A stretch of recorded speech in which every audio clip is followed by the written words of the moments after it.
So in this video, I'll move on to probabilistic reachability for DTMCs. So this is so probabilistic reachability is a fundamental property of DTMCs, and it corresponds to the when starting from some state, it's the probability of the path reaching some target set of states, which we'll call T, and we'll use our notation P of S T to be the probability when starting from state S we reach the target T.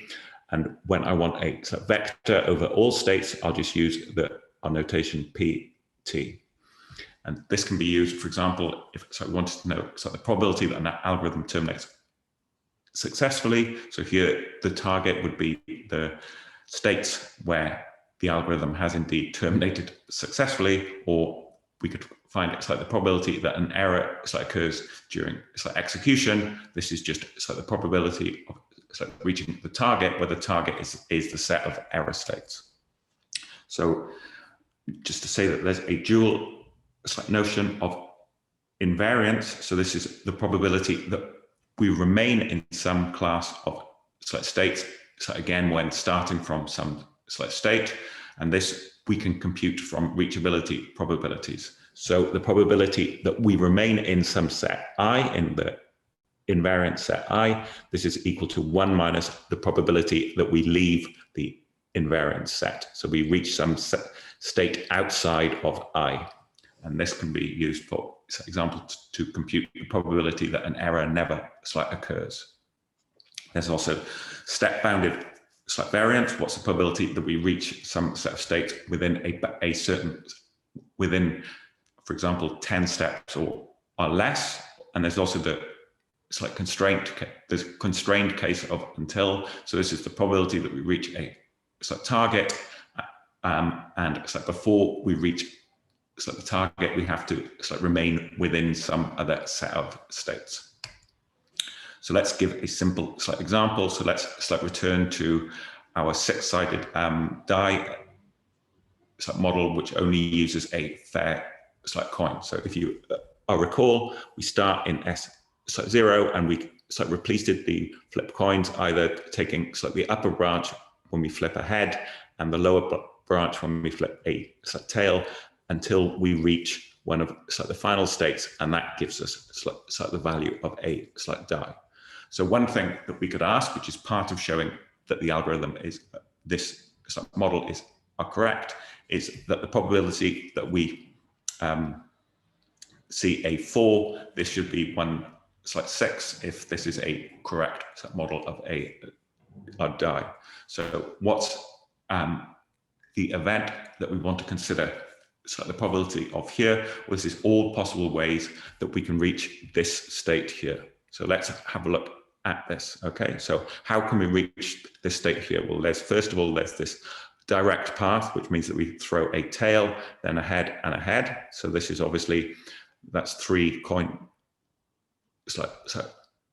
flips that are fixed. So it's a half to the power 3. Or we could first take this lower loop once. So we throw a tail, a tail, a tail, and then we throw a head twice. So that corresponds to a half to the 5.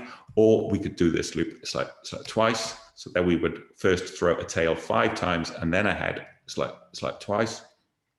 So that's a half to the 7. And if we continue, then we get an infinite sum that we can simply work out, does indeed gives us the probability 1/6. However, computing an infinite sum is obviously not going to be feasible in our practice. So we can, alternatively, we can calculate the reachability probabilities using a linear equation system. And this calculates the probabilities for all states of the DTMC simultaneously. So let's use XS to denote the probability of reaching some target T when we start from this state S. And there are 3 different cases to consider. So first of all, if S is in the target set, then we've already reached the target. So obviously the probability is 1. So the second case is if from this state S we cannot get to the target, so there's no path that goes to the target, or the target's not reachable, then obviously the probability is 0, as we just can't get that. And then in the final case, the probability is defined recursively using the transition probability. So what do we do here? Well, we look at all possible successor states, and for each one, so we take a sum, and it's the probability that we go to some successor state S primed multiplied by, from that successor state S primed, we reach the target set T. So let's see, now we could alternatively consider probabilistic reachability computation as a least fixed point computation over probability vectors, which are over the states of our DTMC. So if we can consider the function f, that given a vector of probabilities, returns a vector of probabilities, where for some state s, the resulting probability is 1 if the state is in the target, and otherwise it's a sum over all states in our DTMC, and it's the probability that we go from S to S prime, and then it's the probability in the vector y. Now, if we use this function, and we start from the vector of probabilities where all are 0, and we repeatedly apply this function f, then we actually have that this forms a increasing sequence of probability vectors. So this is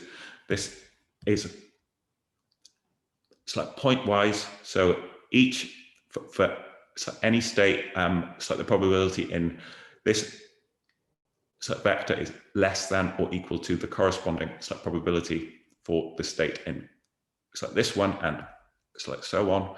We also have that the reachability probabilities are the limit of these are vectors, and the reachability probabilities are actually the least fixed point of this function f.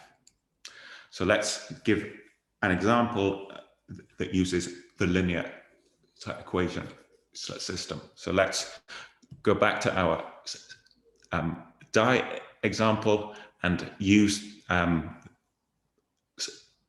linear and let's find the probability again that we end up in the state corresponding to throwing a 4. So let's go through the different cases. So there's only one state in our target, so we set the probability here. So if s is in the target, then we set xs to be 1, so we set x4 to be 1. Okay, if the target isn't reachable, then we set the probability to be 0. So all of these states here cannot reach this state, so we set xs to be 0 for all of these states here s, and then for our remaining ones we use this recursive definition here. So for s 0, it's a half times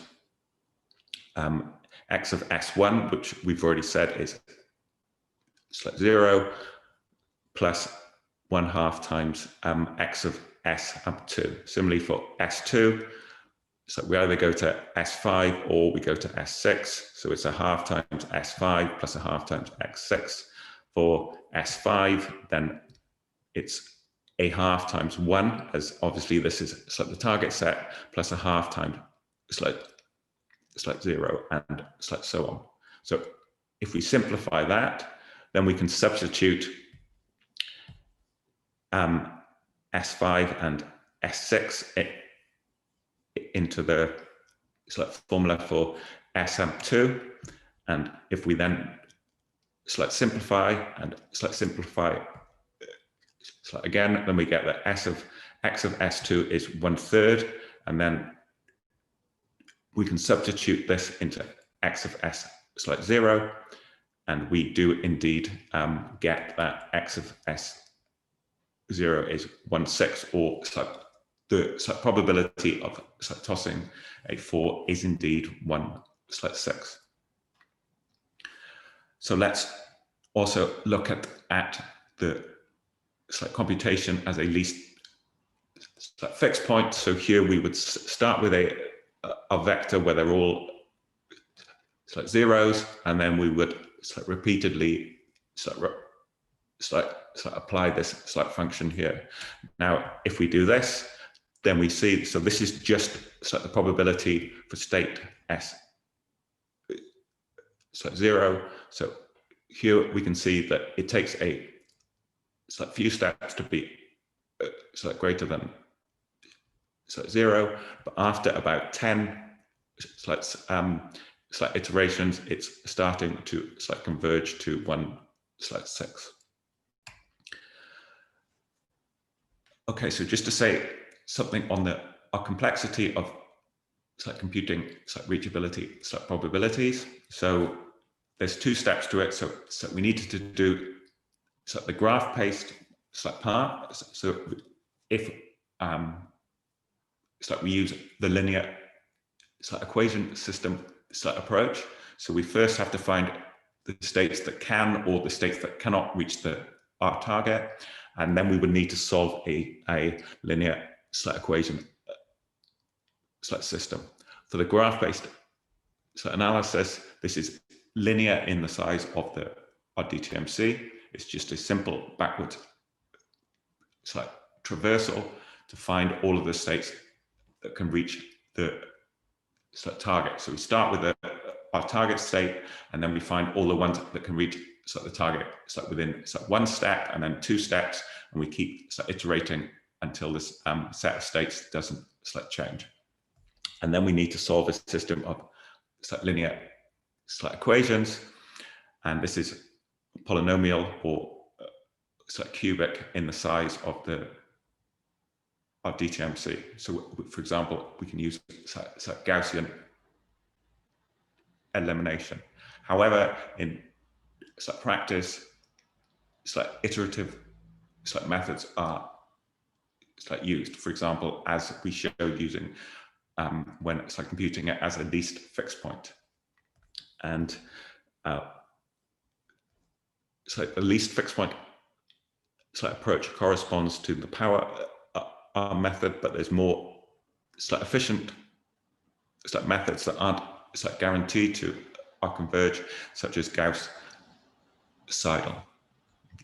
Okay, so just to say that we can consider more general probabilistic properties. For example, we can compute the probability that an LTL formula is true.